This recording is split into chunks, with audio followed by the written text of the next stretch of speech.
What made you get into the technology arena?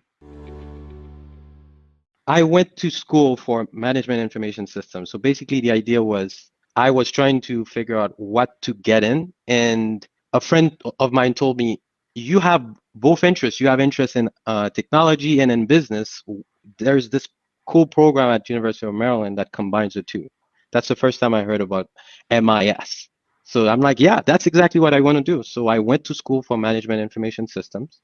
So the whole idea the whole time was to actually be in the business of technology, not only helping delivering it, but be in the business of technology. So yeah, it's been 15 years. After I graduated, I realized that I had very little specific skills to actually go sell to the market.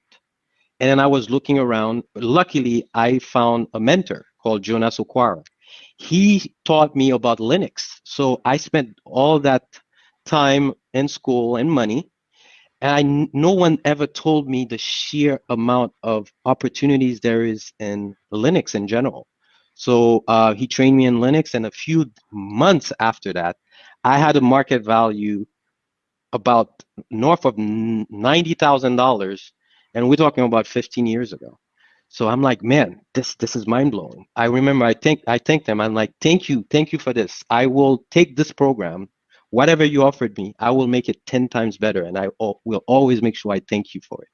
So that's what I did. I did a bit of work in the corporate world, and then when it was time, I'm like, I'm gonna build a program, but I'm gonna do it. I'm gonna focus on people with absolutely no IT background, people with the high performance habit necessary to actually do the work, but with absolutely no IT background, because this is where I saw the need, the niche, and the gap in offering. Focus on people with absolutely no IT background and helping them switch over. So that's what I did. We started building the idea 7 years ago, 6 years ago. We started full blown, and yeah, we've been doing that since, man.